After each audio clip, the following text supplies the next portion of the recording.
আসসালামু আলাইকুম। প্রিয় মুসলিম উম্মাহ, এক হও। ওই নমরুদের বংশ ইসরায়েল আমেরিকার বিরুদ্ধে জিহাদ করো।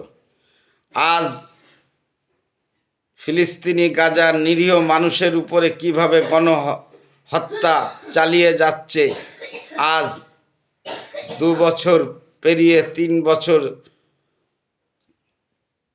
চলছে। আজকে 6 ফায়ার চুক্তি হওয়ার পরেও ওই নমরুদের বংশ জায়নবাদী ইসরায়েল নিরীহ শিশু, নিরীহ ও নিরস্ত্র গাজাবাসীদের গণহত্যা করে যাচ্ছে আজও। আর আমরা পৃথিবীর যে মুসলিম রাষ্ট্রগুলা আমরা এখনো চেয়ে চেয়ে দেখছি, 2-4টে দায় সারা হুঙ্কার দিয়ে যাচ্ছি ভাই। একমাত্র ইরান তার সাধ্য মতন সে ওই আমেরিকা ইসরায়েলের বিরুদ্ধে লড়াই করে চলেছে। আর আমাদের মুসলিম রাষ্ট্রগুলা, একমাত্র তুরস্ক মাঝে মধ্যে একটু এরদোয়ান সাহেব হুঙ্কার দিচ্ছে, সে কোনো আক্রমণ করছে না। সৌদি আরব আছে, তুরস্ক আছে, কাতার আছে, বাহরাইন আছে, মিশর আছে, জর্ডান আছে, কুয়েত আছে, দুবাই আছে। উপসাগরীয় অঞ্চল দিয়ে একটি মাত্র ইহুদি রাষ্ট্র ইসরায়েল ছাড়া সবগুলা রাষ্ট্র আমাদের মুসলিম রাষ্ট্র। তার ভিতরে আমাদের পবিত্র ভূমিতে ওই জায়নবাদী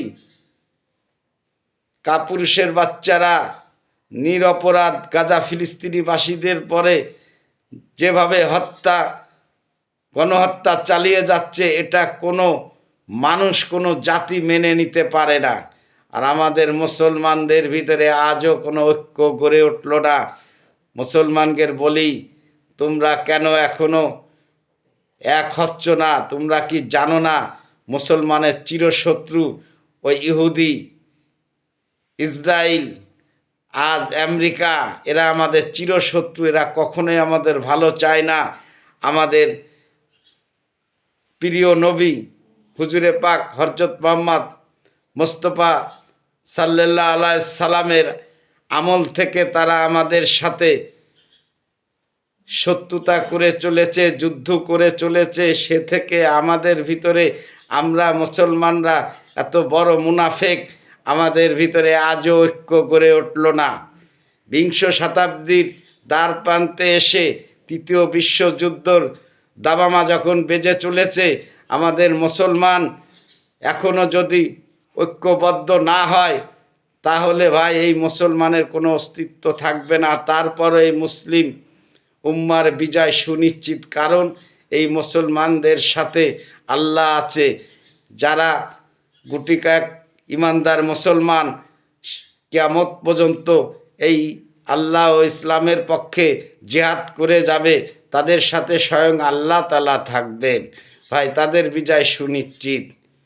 আপনারা যারা ওই রাষ্ট্র ক্ষমতায় টিকে থাকার জন্যে ওই জায়নবাদী ইসরায়েল আমেরিকার গোলামি করছেন, তারা ভাই জাহান্নামী হবেন। ভাই, এই জাহান্নামের থেকে অন্তত বাঁচতে হলে আপনারা এখনও সময় আছে, মুসলিম রাষ্ট্রগুলা এক হয়ে আপনারা ওই জায়নবাদী ইসরায়েল আমেরিকার বিরুদ্ধে ঝাঁপিয়ে পড়েন। কারণ আমরা সকলে মরণশীল, মরতে আমাদের হবেই। মৃত্যুর হাত থেকে কারো রেহাই নেই। তাই মৃত্যুকে ভয় পেয়ে ক্ষমতা থাকার জন্যে জাহান্নামী হয়েন না। তাই এখনও সময় আছে। মুসলিম উম্মাহ এক হও, আমেরিকা ইসরায়েলের বিরুদ্ধে জিহাদ করো। সকলে ভালো থাকবেন, সুস্থ থাকবেন। আল্লাহ হাফেজ।